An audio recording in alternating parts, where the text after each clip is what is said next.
नमस्कार. मी हनुमंत कापरे, एसलीपीएस वेलनेस या संस्थेचा डायरेक्ट सेलर डिस्ट्रीब्युटर आहे. तर आज आपण पाहतोय की आज आपण गड इंग्लज विभागामधून आज आपल्याकडे ऊसाच्या पिकाचा जबरदस्त असा आपण रिझल्ट आलाय. तर आज आपण येथील शेतकरी आहेत त्यांचंच आपण तोंडून रिझल्ट आलेला आपण ऐकूया. सर नमस्कार. तुमचं नाव सांगा आणि गाव सांगा. अशोक सुभाना रेडीकर, राहणार मागाव, तालुका गड इंग्लज, जिल्हा कोल्हापूर. मी AWPL चे औषधे वापरले आहेत. त्यांचा रिझल्ट बऱ्यापैकी मला आलेला आहे. मी माझ्या शेतात स्वतः औषध फवारणी करून ते रिझल्ट बऱ्यापैकी आलेले आहे.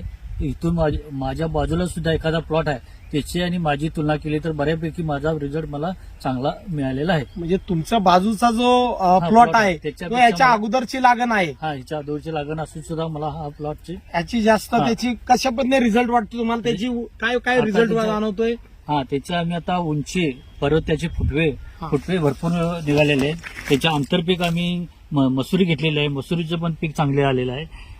बऱ्यापैकी पीक आलेले आहे चांगले. त्याचे फुटवे पण आहेत, काळुकी आहे चांगली, आणि त्याचं आंतरपीक मसुरीचं ते कसं आलंय? ते पण चांगलं आलेलं आहे. त्याचे पण फुटवे वगैरे भरपूर आले. तर बघा तुम्ही की आज आपण पाहतोय की ते फवारणी केलेले आहे एकदा, आणि ह्याला आपल्या संस्थेचे प्रोडक्ट जे आहेत भुविटा, इको आरली, बेसल डोस मध्ये देऊन बाकी अॅग्रो 90 आणि PGP अॅरेटॉनिकची फवारणी पण केली. अशा पद्धतीने त्यांना जो रिझल्ट आलाय तर नक्कीच तुम्हाला या आपल्या एसलीपीएस वेलनेसची जैविक खते कोणाच्या माध्यमातून मिळाली? मला पाटील सरांच्या माध्यमातून. आपले डिस्ट्रीब्युटर आहेत प्रभाकर पाटील सर आहेत, नारायण सर आहेत आपले, त्यांच्या माध्यमातून तुम्हाला मिळाली. नक्की तर तुम्ही समाधानी आहात? तुम्ही इतर शेतकरी लोकांना वापरायला सांगाल? मी इतर शेतकऱ्यांना हे सांगेन, AWPL ही जैविक खते तुम्ही वापरा. नक्कीच अशा पद्धतीने शेतकरी लोकांना आजची काळाची गरज ओळखून की भरमसाठ होणारा खर्च कमी करून आज आपलं उत्पन्न मात्र निश्चित वाढेल याची तुम्हाला नक्की खात्री आहे.